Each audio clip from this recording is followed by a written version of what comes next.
Hello mga Scorpio. Ito po yung haganapan sa inyo sa May 17 hanggang May 30. Ito ay second last part ng buwan ng May. At ito ay general reading. Bahala na po kayo makaresonate dahil hindi po lahat ng tao ay makaka-resonate dito sa reading na to. Kasi marami ang Scorpio. Pwede tumama sa kapwa mga Scorpio, pwede rin tumama sa kakilala mo. Okay, umpisa na natin. Ano po yung Scorpio sa May 17 hanggang May 30.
Scorpio. Hawak mo ang mundo mo sa May 17 hanggang May 30. Lahat magagawa mo. Walang hahadlang sa'yo. At pwedeng sikat ka. At lalo ka pa raw sisikat sa May 17 to May 30. Scorpio. Isa kang babaeng Scorpio. Empress ka. Ayan. Sa kasikatan mo, walang humahadlang sa'yo o walang pwedeng humadlang sa'yo, Scorpio. Pwede rin na may mabubuntis o may mga anak dito. Kung meron kang plano, mangyayari yung plano mo, Scorpio.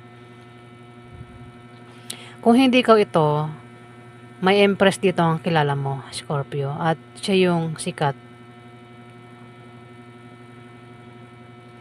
Ayan. Kung may pinaghihirapan, ikaw o siya, magbubunga na maganda sa May 17 to May 30. Negosyo man yan o kung ano man yan na pinaghihirapan niya. Kumbaga, nilalaanan niya ng panahon at oras. Magbubunga na maganda. Justice, makakamit mo yung hustisya sa nawala sa'yo, Scorpio. May nawala raw sa'yo. Ayan, justice. Kumbaga, pwede rin kung may taong nag-traitor sa'yo, ng backstab sa'yo, nakagawa sa'yo ng ano, o kung meron kang pinagdaan ng krisis, pagsubok, justice, makakamit mo. Ibig sabihin, lahat ng gusto mo, makakamit mo, makukuha mo, Scorpio. Kasi justice eh, mukhang dinungisan ka talaga oh. Kumbaga marami kang pagsubok ang pinagdaanan. Ang dami mong, ayan oh, ang dumi mo rito, di ba? Kumbaga, may mga tao talaga ang nanakit sa'yo eh, nakagawa sa'yo ng hindi maganda eh. May nawala rin sa'yo eh. Makakamit mo yung justice dyan no, Scorpio. Nadungisan ka talaga oh, ayun oh. Kumbaga dumaan ka sa gera eh. Pero makakamit mo raw yung justice nga. Kumbaga lahat ng gusto mo, makukuha mo na. Ayan na Scorpio. Kung magkakaroon ng kaso, panalo ka. Hindi lahat ng Scorpio yan, marami kasing Scorpio. Dito, sabi ko nga, may mga tao ang pwede nangyari na ito, o mangyayari pa lang kasi sa May 17 to May 30 ito paghandaan mo kung mangyayari pa lang ito, kung meron kang pagdaraanan na ganito, kasi may mga tao daw ang maring naiinggit sa'yo, kaya maring ang mga taong ito ay maring traidorin ka, i-backstab ka, gawa ka na hindi maganda, Scorpio. O maring meron kang pagdaan ng pagsubok o krisis, pero malalampasan mo raw yan. Makakamit mo naman daw yung justice. At kung may mawala sa'yo, makakamit mo yung justice, Scorpio. Kung mangyari pa lang ito, meron daw mawala sa'yo na sobrang ikakalungkot mo. Ayan, pero makakamit mo nga ang justice. Makulit pa ulit. Ikaw yung klase ng Scorpio na kapag nasasaktan o nabibigo, hindi mo ipinapahalata o pinapakita sa mga tao na nasasaktan ka, Scorpio. Magaling ang magtago ng feelings. Hindi mababasa sa mukha mo. Kumbaga, poker face yung mukha mo, Scorpio. Diba? Tingnan mo, naka-smile ka pa rito, naka-pose ka pa habang yung likod mo, nakatusok yung mga swords. Yung mga swords, ito yung mga tao na maring manakit sa'yo, Scorpio.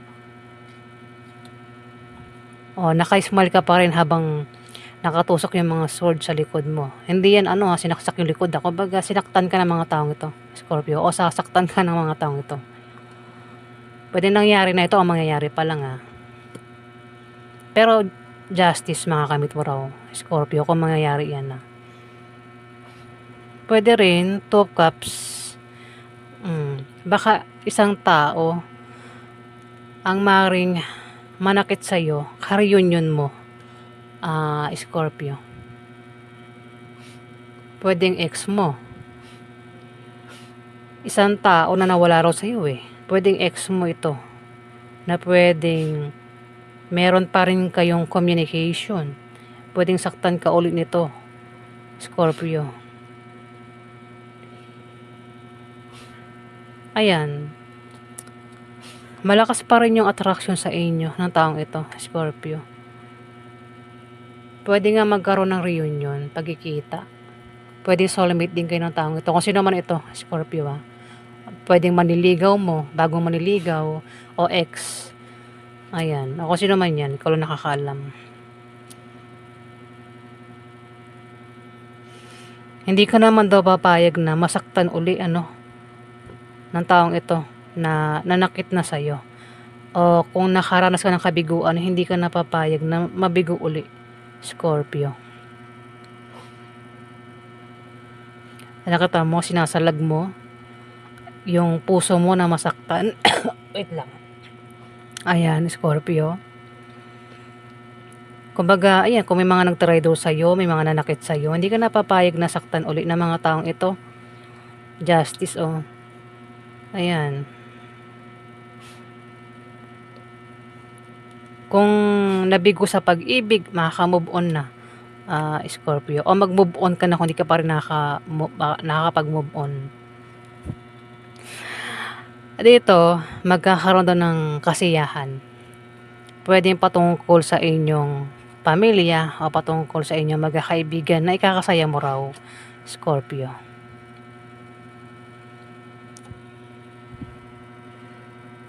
Mukhang mangyayari naman yan, Scorpio.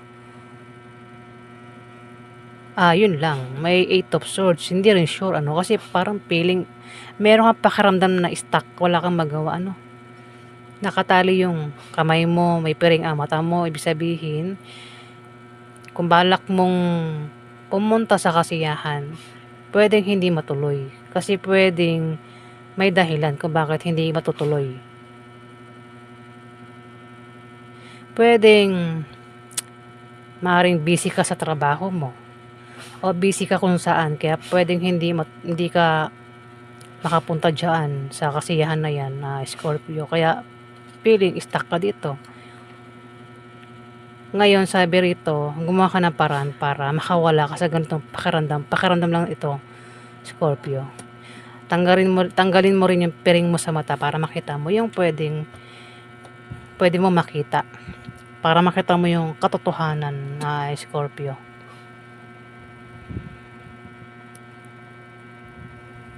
Dito may Ace of Swords. Meron ka raw determinasyon na gawin ang mga gusto mo o balak mo dito. At may malakas na puwersa na panig sa'yo ang lahat, Scorpio. Ayan, kung ano man itong balak mo, kagustuhan mo, magagawa mo naman daw, Scorpio. Kumbaga, kung may hadlang, hindi ka papayag na may humadlang sa'yo dito, sa kagustuhan mo.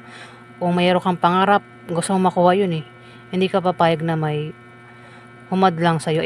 Sinasalag mo yung puso mo na masaktan o mabigo uli sa kagustuhan mo dito. Meron din kumbaga may malakas na puwersa na panig sa iyong lahat. Ibig sabihin, suportado ka sa binabalak mong yan, Scorpio.